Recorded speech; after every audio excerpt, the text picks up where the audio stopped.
Hi, nurses. I am Rachel, the online community manager for the Gypsy Nurse. Thank you all for joining us for the Black Travel Nurse Perspective with Gypsy Nurse mentors Paula and Brittany. During this time, Brittany and Paula will discuss their perspectives and personal experiences as women of color in travel nursing. Before this event, we asked nurses to submit any questions for Paula and Brittany. We have sent those questions their way all week long, and we look forward to discussing these questions with them.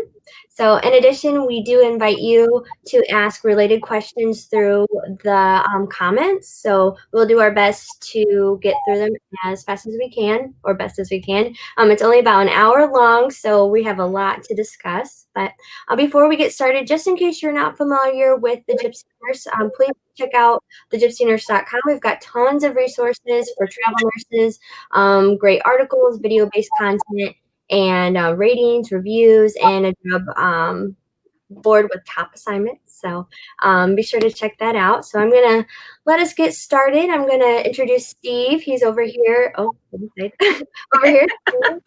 Our CEO. The old Brady Bunch setup here, right? Backwards. And then, so he's going to be hosting, and then we'll also have Paula and Brittany. Paula is down in that corner, and Brittany's right below me. So, yeah, I will let you guys take it away. Great. Well, thanks very much, Rachel. Appreciate it. And Brittany and Paula, on behalf of the Gypsy Nurse, we really want to thank you guys for coming in and doing this session for us. We feel it's a very important topic, and we really appreciate your participation in this. We know you guys are very busy. You're both on contract right now, and you've taken time out to join us and discuss some issues with us. So we really appreciate it, and we appreciate what you do as nurses as well. We know it's a tough job, so we appreciate all you do as nurses every day, and we appreciate your support of the travel nursing community. So thank you again. And wanted to start out, as Rachel mentioned, in advance of this session, we had a number of people pre-submit questions that they wanted you guys to answer through this session. So I have a list of questions, and I'd like to connect with you guys and have you guys comment on them based on your experience and based on some of your thoughts on some of these areas. So if I may, and Paula, I'll start with you, and then Brittany, you can jump in as well. But the first question that I'd like to ask, based on one of our pre-submissions, was, how did you get started in travel nursing? So, Paula, just briefly, how did you get started in the travel nursing job? So I had worked as a staff nurse and did a step down like pediatric ICU and NICU for about 2.5 years. And I had always wanted to travel. I just wanted to make sure I had the experience under my belt before traveling. And I kind of just took the leap and signed a contract, packed up my car, drove all the way from Atlanta to San Diego. And it was the biggest leap of faith I've ever taken, but one I definitely don't regret. Brittany, how about yourself? How'd you get started in travel nursing?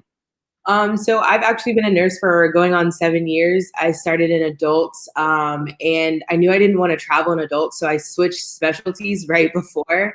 I did the PICU for 2 years, and I said, I gotta go. It's time. And I actually took the trip up to New York, and that was my first assignment. But yeah, I had a lot of friends that traveled before me. A lot of girls on my unit kind of explained to me the process and everything and helped me through it.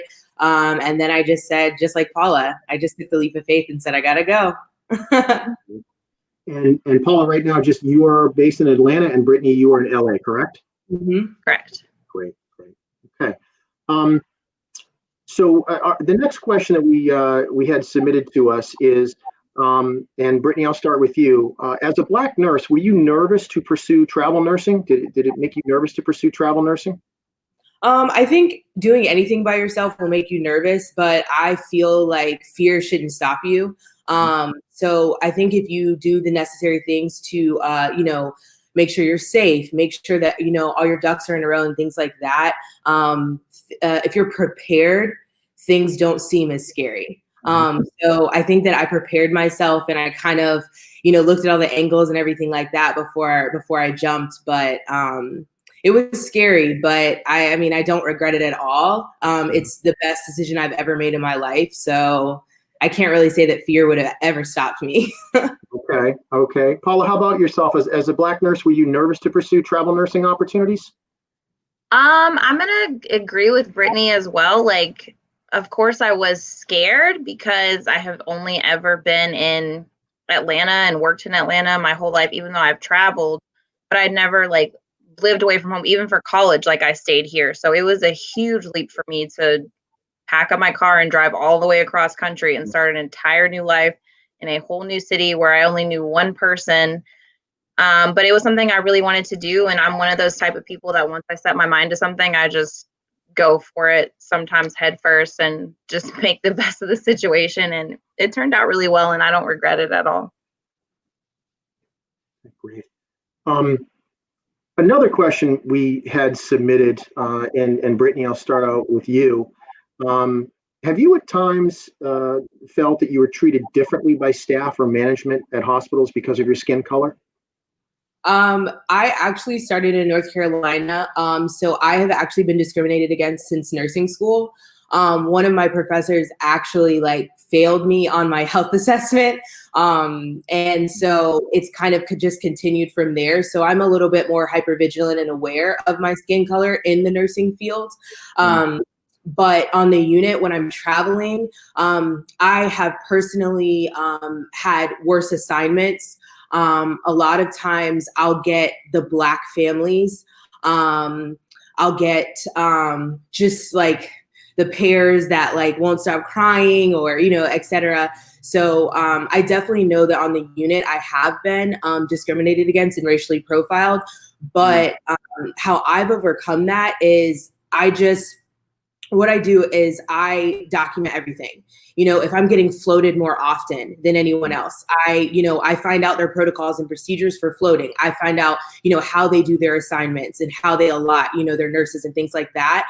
And then I take that data and then go from there. I, you know, kind of study the rest of the unit and see like, is this unfair? Is this unjust? And then I kind of go from the chain of command. You know, I first speak with the charge nurse on that night, or, you know, I ask for a more challenging assignment, and then kind of go from there on a lower end to then kind of work my way up higher to the manager, et cetera, et cetera. Just because sometimes when you're racially profiled, a lot of times there are not things in place to help you. Especially if you don't have the factually based information. So for me, I just take that and then I handle it from there. So yes, I definitely have been racially profiled throughout my entire career. Paula, how about yourself? What has your experience been there? Relatively similar because I'm like born and raised in Georgia, which is the South, and some parts of the South are a little bit worse than others. Like luckily for Atlanta, it's very diverse. But even at work, like as a new nurse or even in nursing school specifically, because when I first started nursing school, I actually went down in Southern Georgia initially for nursing school. And I had a professor, when I didn't pass like the first exam, she literally told me, she was like, you'll never be a nurse. And if you ever become one, you won't be a good nurse. And I was like, okay. And I think you just develop some sort of resiliency when experience like that happened to you. And you have to just build on that and go forward. And then in my first travel assignment, I was the only Black nurse on the unit. And that was very different for me. And that was a little bit of a struggle because I didn't have anybody to connect with and talk with. But luckily I had my friends back home that I could call. And I think that's so important to have, especially in nursing, like to have another nurse, like not only that looks like you, but that's also a nurse, because you can share and vent on similar experiences, because this world and this culture is so different from everything else. And you really have to have like a good rock of a person to lean on and like vent to get through like difficult shifts and difficult experiences, especially in these terms. I'm curious to have both of you comment on this. When you experienced discriminatory situations, and let's say you were speaking to hospital management or somebody that was a nurse manager or something like that, and you brought those issues up to them, what did they say? What was their response to you? So I'm actually going to start with this one because this as very relevant to an experience that I had with one assignment, to where on the same facility, and I had applied for an extension, and I was actually traveling with another nurse, and she was a white nurse. We both applied for extensions, and she got an extension and I didn't. And I was told that I didn't get an extension because I didn't mix well with the culture of the unit. And I was obviously very offended and very upset. And that was the nurse manager that told me that. And I was a very new traveler, so I really didn't know like where to take it up the ladder and the steps to take for that. So I just let my company know, and I just made it a point to let other travelers know that, like, hey, this is the situation if you're ever thinking about going to this facility, just so you know like what you're walking into, because the vibe that's there is not what they're putting out. And I feel like it was very unprofessional for her to do that, and that was something that I had never experienced in that magnitude. And like I said, it just adds to that resiliency that I've just carried forward in my nursing career.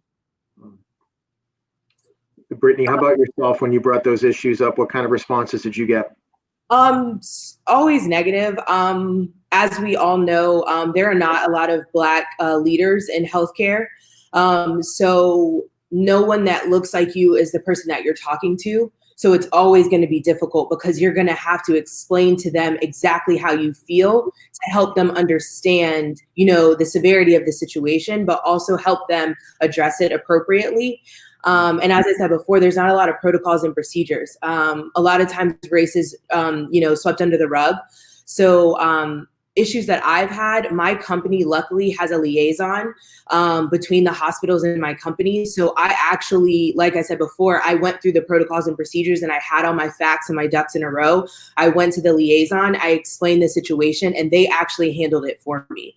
Because the thing is that if you tell your liaison with your company that there's racial profiling going on with the hospital, they're not going to recommend other Black travel nurses there, because that's an unsafe situation for us to go into. Because we have to save lives. We don't have time to be also worried about, you know, if someone doesn't like us because of our skin color on top of that, right?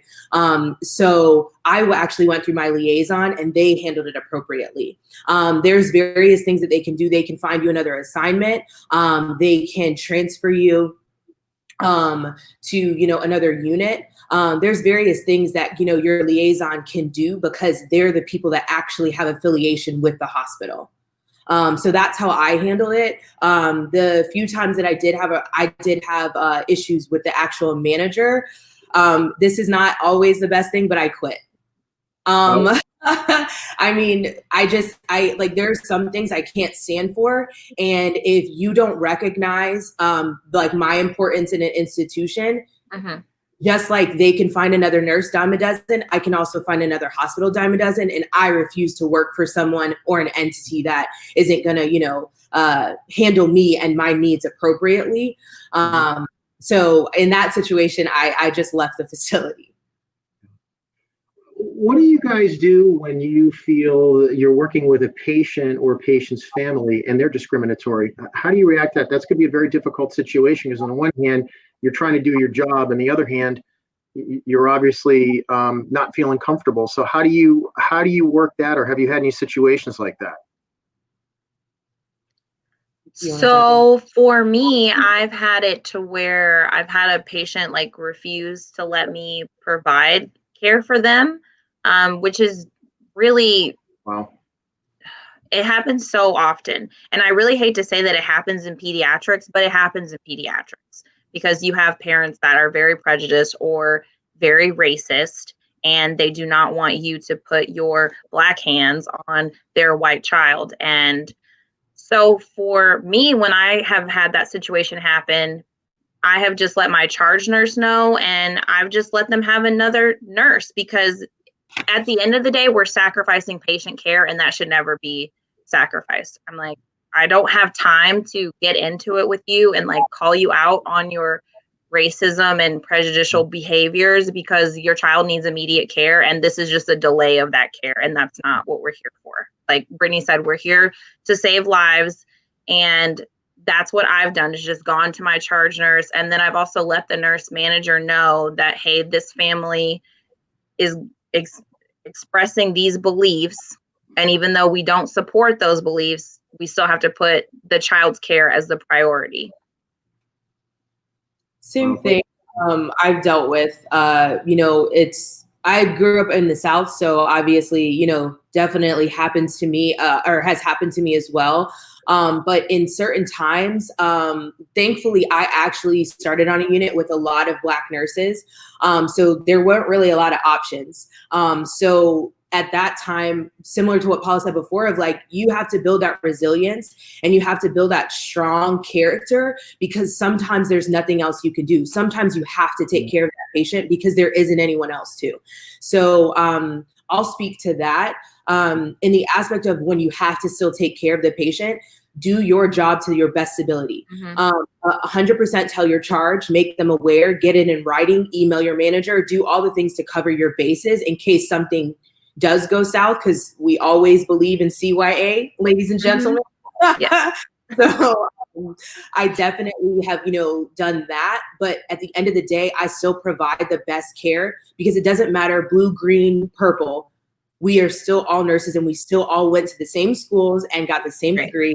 And I'm still going to take care of your child or your husband or, you know, your grandmother to the best of my abilities, and show that I care and I love what I do. And I think that has helped me in a lot of situations combat racism, because when I'm in the room and my personality shines and my nursing abilities shine, they have to be quiet. They can't, their feelings don't really matter anymore, because they see how much, you know, I'm holding your grandmother's hand while she's passing, but you're arguing with me. You know what I mean? So it's like if you combat them with kindness, sometimes they have to kind of like, you know, eat their words. Have you ever experienced anything with patient care in which somebody came into it with what you felt was kind of a prejudicial attitude towards you, and then by the end of their care period, they, you know, treated you better or were more respectful? Did you ever have any of that type of situation where people kind of, I guess, change their attitude or you know, change their approach with you? Yeah, I have definitely. I actually, before I started in pediatrics, I was in hospice, palliative care. So this is the most vulnerable state that people can be in when they're dying.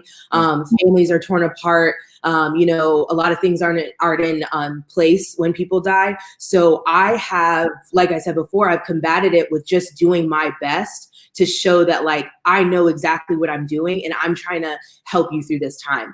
I actually, ironically enough, there was a family that was battling over a mother and her care.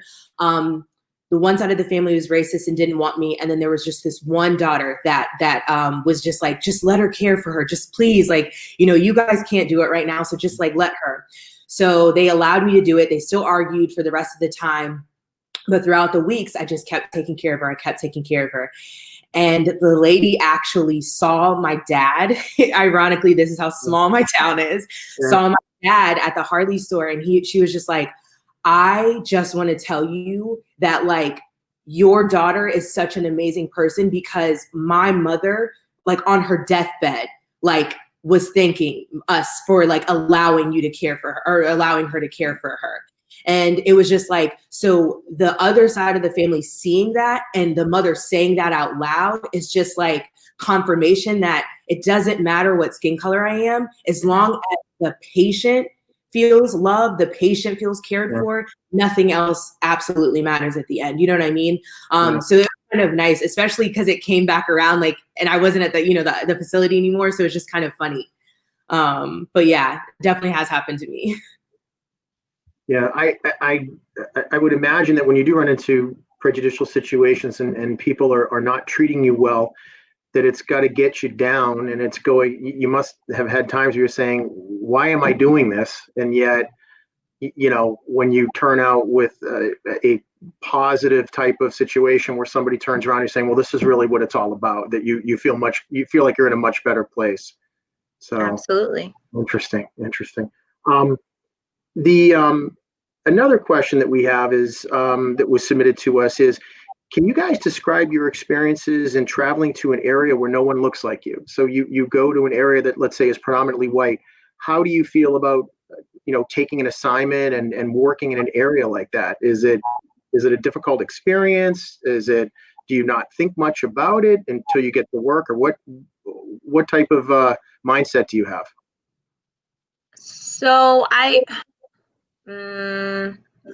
it definitely happens. It's happened to me, especially when I went from Atlanta to California, and I've worked all throughout California. And Southern California is very different from Northern California, which I learned very quickly because I went from LA to San Francisco, and I was in San Francisco, and that was a new experience for me. I was definitely one of the only brown people that was there. And I don't know, I feel like it was hard, but I got really, really fortunate in that I call her my work wife, and she's a Black travel nurse. She actually started her assignment at that same facility like a month after me. And I was like, thank God. So I finally had like not only one of my close friends, but also somebody that I could personally and culturally identify with and hang out with and spend time with.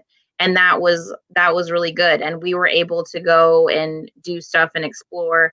And then also I just went on like Facebook and a couple other social platforms to try to find like where there were predominantly Black areas to go and find things and like hang out and like meet similar people, because where I was, that just wasn't there. And I think it is a cultural struggle.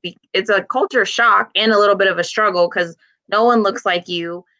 Certain things that you're used to, you can't find those things. Yeah. And majority of your coworkers don't look like you. So that's also like a challenge, but a learning curve at the same time, because like been talking about this whole time as far as like building resilience and just figuring out how to navigate through those circumstances. And I did exactly what Brittany mentioned earlier, as far as keep track of how much I was floating, because at that facility, I floated almost every shift, and I was the only one that was floating every single shift. And I was like, why is this happening?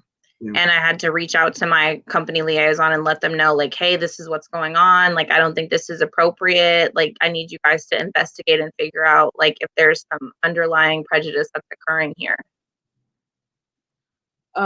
For me, definitely San Francisco was a hard time, a difficult time for me. But thank God I found Oakland. So yeah. Let me just put that up there. If you go to Oakland, cross the bridge. That's what I'm going to say. But another issue I had was in Arizona. So Arizona is a snowbird state. I don't know if everyone's familiar, but basically everyone from the East Coast, when it gets really cold, the retirees, they come to Arizona because it's hot. Mm-hmm. Retirees who can do that have money, i.e. they're probably, not a lot of mixed races. So I was definitely depressed in Arizona. I will not lie to you. The last month of my 4-month assignment is the first time that I'd ever seen another Black nurse, and it was when I was floated to the NICU. So that was definitely difficult for me. At that time, I just kind of tried to exercise. I tried to go home when I could, tried to stay in touch with my family and my friends. Luckily, I was there with my family. That was the reason I was actually in Arizona. But I think to also kind of piggyback on this comment, in the PICU in general, which I'm not sure if Paula can agree to this, but like we are outnumbered in general. So this isn't even like you go to a state. It's you go to your unit all the time, and you're usually the only one anyways. So mm-hmm. This is something that we have had to deal with for a long time. Just a lot of times what happens in higher matriculation of the units, like ICU, step downs, things like that, it kind of dwindles how many Black nurses there are. So a lot of times we're the only ones in the room. So I think that having that already on my shoulder, it kind of helped me get through Arizona, because I said to myself, I can do anything for 3 months. And that's literally my motto. Right. Anything for 3 months. If you're getting money and you're safe and you're fine, work on your mental health. You know what I mean? That's kind of what I did in Arizona, because that helps you be stronger and better for when you do go to a Mississippi or a Tennessee or wherever. If you have that alone time to kind of buffer yourself, so to speak, it helps for the future. So that's what I did in Arizona. I just kind of worked on me because I recognized for the first time I was stripped away from everything, and I was the only one, not only on my unit, but also in what seemed like the city, the state, and I travel a lot within the state. So I think that I just took that time to kind of like ground myself and really hone in on my mental health, because that's when it kind of peaked. Like, hey, maybe this is an issue. Maybe this is a problem. Therapy is key, guys. I will always shout that out. Yes. And that's just such a good skill to have, like as a travel nurse in general. Like you have to be so self-reliant because it is usually just you. So if you, along those lines, if you were to give advice to other Black travel nurses about, taking an assignment and where they're going to be, and getting in a situation where they want to be happy and comfortable, what are some things that you guys would suggest for other Black travel nurses to research before they go on an assignment, besides just the business side of it, contracts and those sorts of things? What types of things would you tell them to take into consideration before they take an assignment? Personally, I would say do your research, know the demographics before you go. Don't just show up on the airport and be surprised. Like that's never how you want to start an assignment. Definitely do your demographic research. Like I said, I when I went to San Francisco, that's exactly what I did. So I went in with a game plan. You know what I mean? Like if you know that you're going into a city that doesn't have a lot of, Black people, then okay, maybe plan a trip home. You know what I mean? Like do your due diligence to like make your contract work for you, knowing exactly what you're getting yourself into. So research the demographics, try to, make your contract work for you. But then also like have a game plan. So research like, okay, is there an actual town adjacent to the town I'm going to that has, a more diverse culture? You know what I mean? Is there maybe like a Jamaican spot in 30 minutes away that I could go to that might have like a little live night or something like that? I am super, super key on doing your research. It's just like if you were taking a trip to Cabo, you're not just going to show up to Cabo. You're going to do your research. Okay, what parties do I want to go to? What hotel do I want to stay at? What areas are safe? What tacos do I want to try? So do the same thing for travel nursing. Don't just show up anywhere. Do your research and kind of almost study the area to kind of figure it out. Because the issue that I had was going into it blindly, especially in Arizona. I didn't know. So that is why I was depressed, is because I didn't prepare myself. I thought, oh, I'm going with my family, so I'll be fine. No, we all know that family brings issues too. Like, you know what I mean? So it's like, it's like, okay, if you don't have friends in this area, you don't have, a park that you could go to, you don't have any of these things, you have to implement the tools and the wherewithal to help yourself out.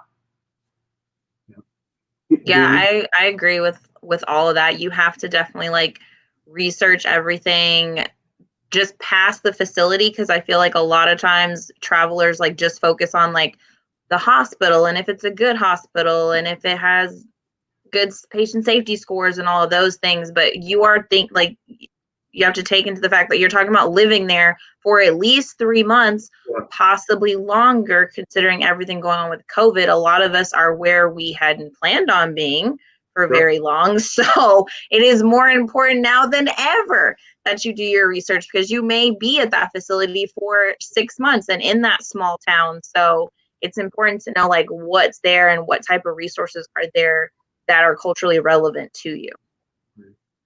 Well, that brings up another topic that was submitted to us, which, we kind of talk about the ancillary stuff to travel nursing. Have either of you guys ever experienced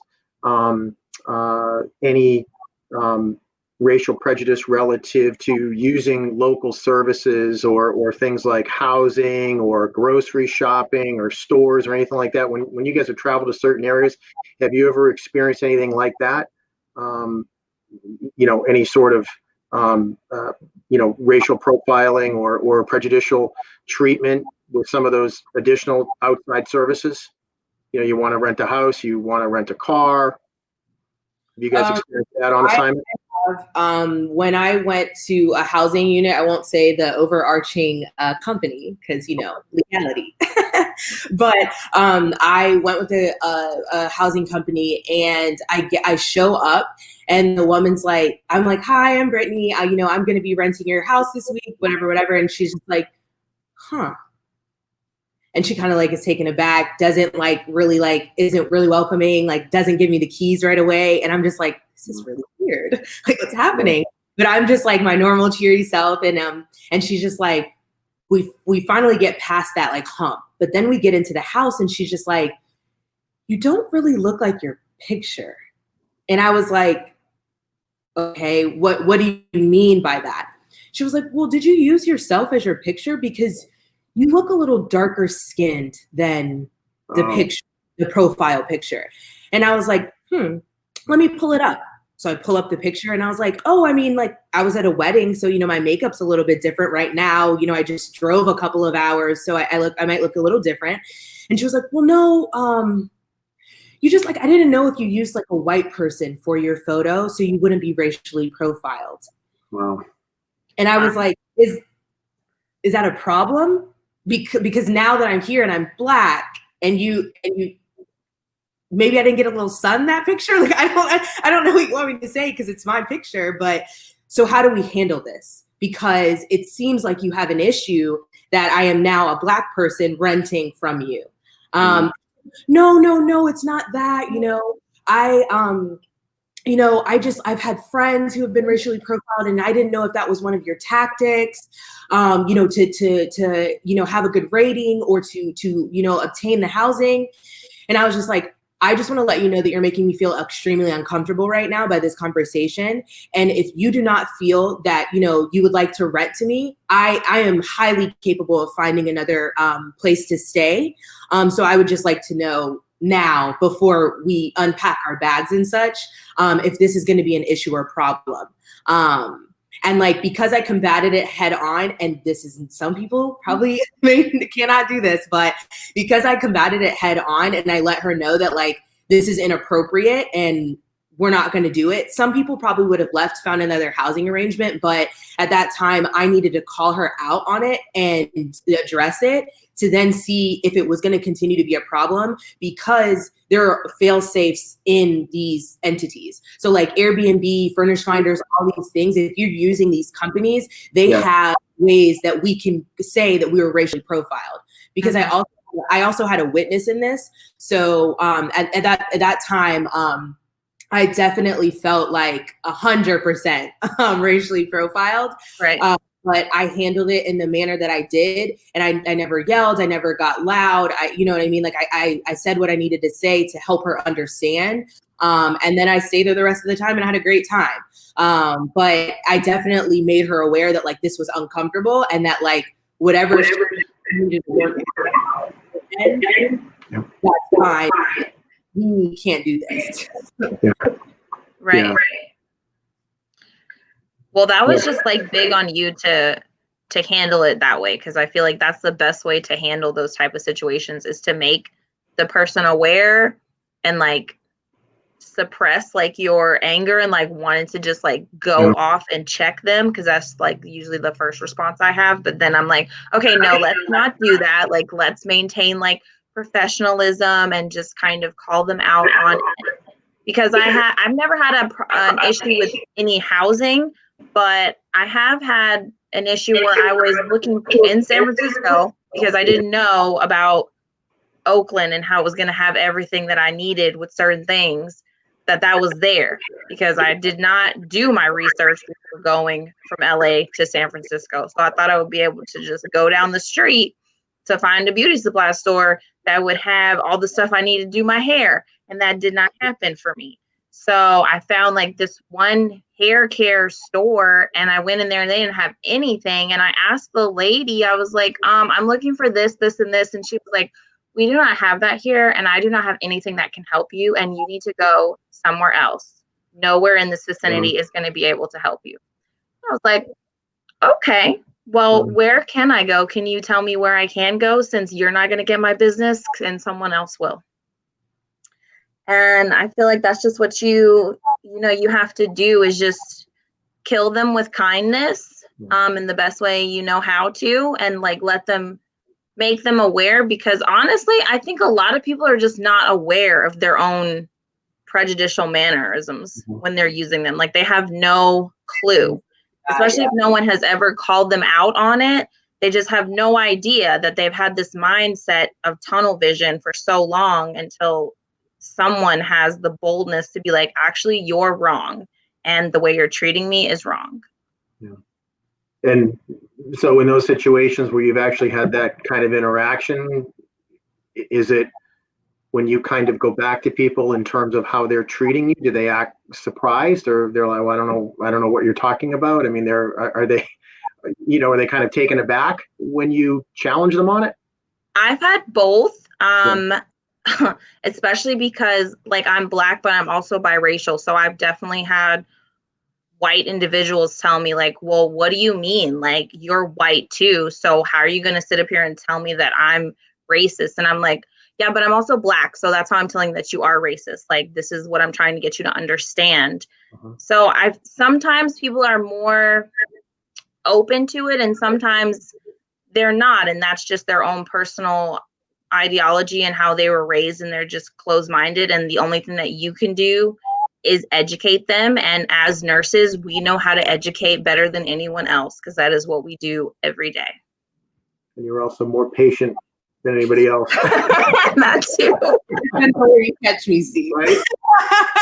You're more patient than anybody else. You guys kind of mentioned this earlier, but I want to come back to it, because a couple of people asked about this when they submitted questions.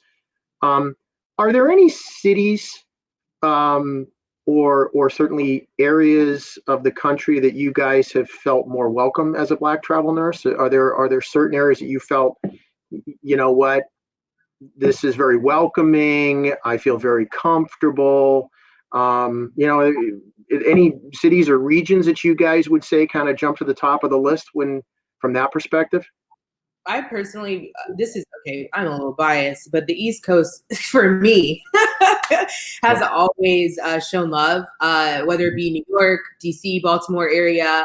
I just believe that, like, it's always better for us that in that region. When you get to the South, obviously we all kind of know it's been years of this. We're just, a little bit more racist where we're from, you know what I mean? So, I would say the South is like, you definitely should do your research in the South. I know things are getting better, but even my, years of living, North Carolina is still racist.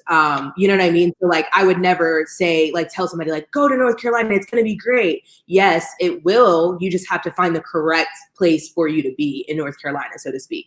California, definitely, besides San Francisco, no offense, San Francisco, but yeah. LA definitely has been super welcoming, just because it's like a cultural, like, mixing pot.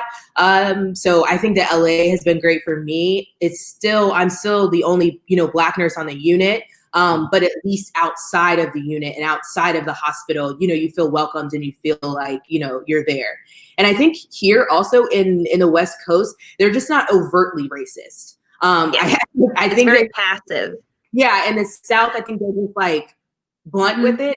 And in the West Coast, it's just like very chill and like laissez-faire. And so they're not as like strong. You know what I mean?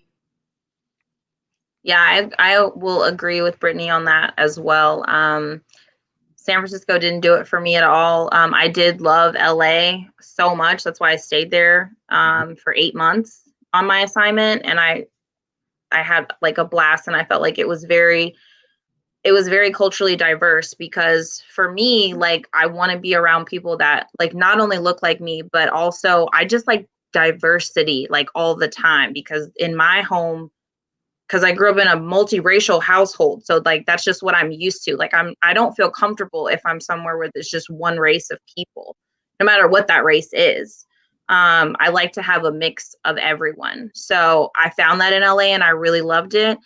And because I live in Georgia, and yes, like I work in Atlanta, but I actually live in Southern Georgia with my husband, and that's very, very, very different. And so we come across all kinds of situations and a lot of racism all the time, and it's still very there. It's still very blatant. And it's just like we were talking about earlier, as far as like doing your research on everything. And like Brittany said, I wouldn't recommend that someone just like go there without researching and investigating and finding out everything, so that they were a little bit more aware of like what they're about to walk into. Because it is better to be mentally prepared for those type of situations and not have them just like sprung on you out of nowhere. I also think there's like a lot of travel nurses that you guys can utilize as well. Like not only us, because we're only 2 people, so we haven't been like, I haven't been to the Midwest, say. So like I haven't either. Yeah. We can't hear every single state, every single place. But there are so many travel nurses out there. If you just get connected, like that's what the Gypsy is for. You can ask these questions to also ask about these states. And if you want to message us, like personally, we can like help you like find people that have been to these places, because we do know a lot of people. I'd be happy to help you guys with that as well. Because I know it's hard. So that would be great. In fact, we've got about 20 minutes left. So there's a couple of things I want to connect on. I guess the first is Paula and Brittany, for people that want to continue this conversation with you directly, and there are questions that they may have that they don't feel comfortable bringing up in a public forum, or we just don't have time to get to, or what have you, but they really want to, connect with you and get some advice and support. Can you guys put out there what the best way to reach you is? I know I can tell people that are watching now, we do have an email address that that is sent to us that we can send to you guys, and that's mentors, mentors at thegypsynurse.com. So if anybody watching wants to send additional questions and wants to reach out to you guys, we'll be happy to forward it along to you guys. But Paul and Brittany, in terms of communicating with you directly, I know you guys have Instagram presences, you're pretty big followings there. Is there any other method that you want to put out there if people want to get in touch with you? No, I mean, I say like, just follow me on my Instagram handle at Hybrid Flower, and you can DM me. Like, I'm always open to any travel nurse related questions or any of these type of questions. I try to be there like as much as I can for anybody that needs help. That's why I became a mentor in the first place. You can follow me like Brittany Greaves on the Facebook link if you want to stay on Facebook, but my Instagram is Catch Brit if you can, as well as I have a blog as well, and then I also write for the Gypsy Nurse. So you can, and at the end of all of my blogs, it's Catch Brit if you can. So I also have a blog myself, and it's catchbritifyoucan.com. So just remember, Catch Brit if you can.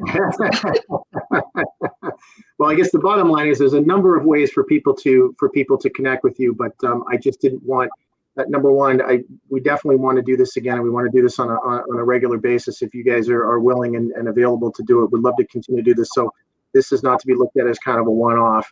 And number two, want to make sure, I know people are going to have a lot of questions, and we only have a short period of time, so I want to make sure people have the opportunity to follow up with you guys directly. The other thing is, along those lines, I know that we had sent you guys a number of questions directly. I kind of went through some of the main ones that we had put together here from some of the pre-submissions, but what are some of the other questions that you guys would like to address, some messages you want to bring out to the audience that we may not have touched on? Want to make sure that you guys get some messages out there and hit on some topics that we may not have in the remaining time.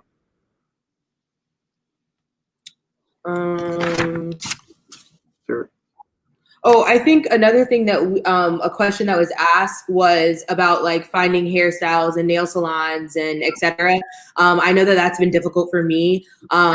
I use various apps, but Style Seed is a good one for your hair. I think they also have like waxing and nails on there too nowadays. I don't know, but I use it for hair. But they have pictures on there, and then they have also like reviews and stuff, so you can kind of see the person's work in the area that you're in. So I use Style Seed, and then another one I use is Yelp.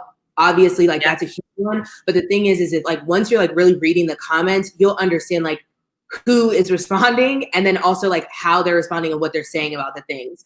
And then word of mouth is a huge thing. So like if you see a girl, like do not be afraid. I am that annoying person that'll be like, girl, I love your hair. Where did you get it done? Because like I have had mishaps and faux pas with my hair since travel. So I understand all of us. I get it. Nail salons, everything like that. Like you just have to like, Instagram has a lot of hashtags you can use. Yeah, that's what I was like. That's what I use, the Instagram hashtags to find out. Because wherever location you are, just use the apps that you already use to your best availability. You know what I mean? Like, because that's how we find everything.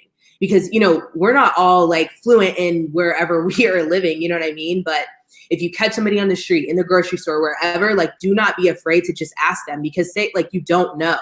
But I definitely use those apps and those tools to help me find stuff. Because I actually put on my Instagram story the other day that I was looking for a beauty supply store and I could not find one. So you also have to be aware of what you're typing in. So you have to be very clear on what you're Google searching, because you'll get whatever. You'll get a whole bunch of Sallies, which, you know, we don't like that. So definitely use your keywords appropriately. Yeah, I totally agree with that. Same thing, like Yelp, and I use Instagram a lot as far as like the hashtags for different things and looking up the location on where I am, and then just asking people. And I'm a very social person, so I will literally ask just random people that I see, especially on the unit. If there's another Black nurse there, I'll be like, hey girls, so I'm looking for this. You live here. I know you know where it is. And I kind of just like go off of like her recommendations. And I mean, I recommend you guys do that too, because especially as travelers, if you're traveling alone, it is just you. So, you know, like you became a travel nurse for the experiences, but you also became a travel nurse to like network and meet new people. So do not be afraid to randomly walk up to another nurse on the unit, especially if she looks like you, and try to form like a type of connection, because like if you end up being there for 6 months, she may become your best friend and you're going to need somebody there that knows the city and all of those things. So don't let fear stop you from forming that new relationship that could be cultivated into something great. I definitely think that's key, 100%. Like you, I know there are probably a lot of introverts sometimes, but you have to find that extrovert bone in your body and bring it out, because you will not be successful in travel nursing unless you put yourself out there. That's right. I am literally that annoying girl that'd be like, hey girl, you want to go to the bar tonight? I don't care if I'm embarrassed. I need friends. I need like, you know what I mean? Like, so that's always what I stress to people is do not be embarrassed by these questions. Like, you are new to a city and use that to your advantage. Always leave, I'm new here, and it breaks down everything else. Any other questions that came into you guys that we have not covered that you guys feel it's important for us to cover? Again, I want to make sure that we connect on as many things as we can. We've got about 12 minutes left here, so I want to make sure that we connect on everything that came in that you guys feel is important to talk about. For me. I don't know. We had somebody message us. It said the Black Wall Street app finds businesses as well. So I don't know if you guys have heard of that, but somebody just messaged us on that. The Black Wall Street app finds businesses as well. So I guess there's another resource. Everything, guys. Another resource. We have to talk to each other. One of the things that I wanted to talk to you guys about, and obviously we talked about this session back about a month or so ago, and we're so appreciative that you guys are willing to do this, but why did you guys feel it was important to do this session? I mean, you guys have, we've done some planning. You guys are very busy. You're on contract right now. I know you guys. I think you guys just came from work. You're jumping into this session. But why was it important for you as Black travel nurses to do this session? What made you feel like you wanted to talk about some of these issues? Why was it important to you? I thought it was very important for us to do this and for it to be known throughout the platform that Black travel nurses, they have a voice in this platform. They have a space that they can talk about these issues, and they have a right, just like anyone else, just like any other nurse, to talk about what they're going through while traveling, while on an assignment. Like, you have a place here to talk about those things. And I also wanted to do it so that you know that me and Brittany are here as resources for you guys as well, because I've heard from a lot of travelers on the page that they didn't even know that we were Black or that we were mentors or anything. So definitely, so you know that we are here, like, as a presence, as a resource for you guys for what you need. Brittany, how about yourself? Why was it important for you to do this session? Why did you take time out to do it? One, I'm Black, so I think it's important. Anything related to us is important. Okay, guys. But no, I think that if you don't use your voice to help others, if you don't reach back, then you're doing everyone a disservice. You're doing the world a disservice. So I think that these are conversations that aren't being had, and that's how we got here right now with the uproar of the country. So if we have the light shone down on us right now, then we might as well use the platform. We might as well, get the word out.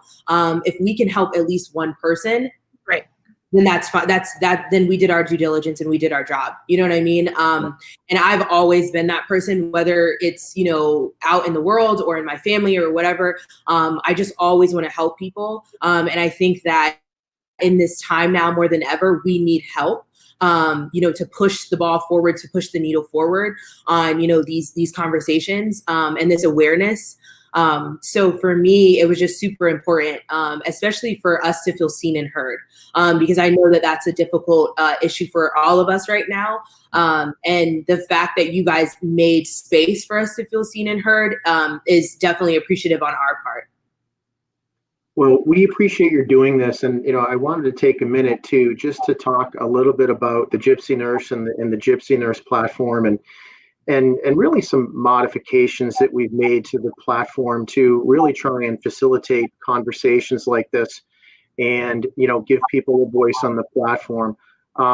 Just a bit by way of background, we have our website, thegypsynurse.com, that has all sorts of resources and articles and job postings and membership connectivity and so forth. So, but we also have a very large social platform. I don't think people realize, but we have, pleased to say, over 375,000 followers across all of our platforms.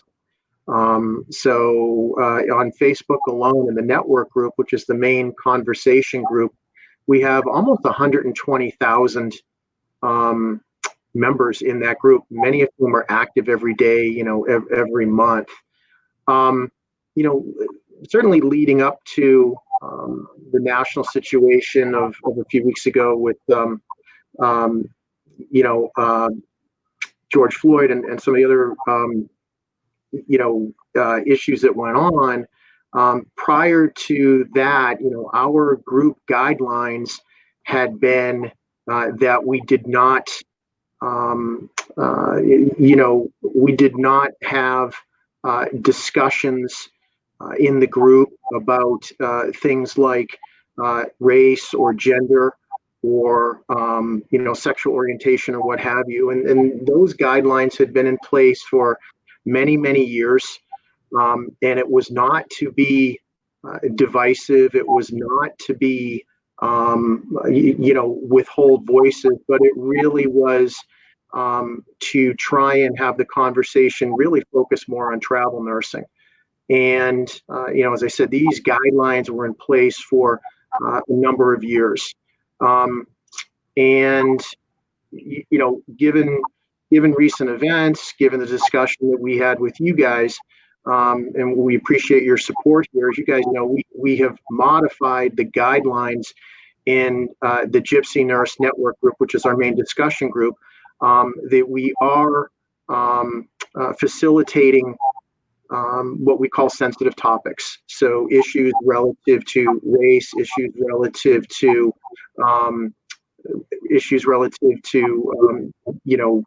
ethnicity, sexual orientation, or what have you. We are permitting those discussions, but we are just asking that people related to travel nursing, and then we're asking people to be respectful to each other in those discussions, which I think is very reasonable.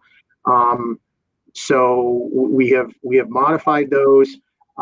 We do our best to monitor those discussions as best we can. I know, Brittany, you and I have exchanged some information on this, and I know that some people have expressed disappointment with us at times in the platform, that we have had to, either shut off comments or sometimes delete conversations, as a whole, because of some of the disrespectful discourse going on between people. So that's really disappointing for us when we have to do that, but it's we're a very small team, and we try and do the best that we can to keep up with conversations, but sometimes, unfortunately, people not treating each other respectfully or bullying each other, what have you, we eventually have to shut off the comments, or perhaps delete the conversation as a whole.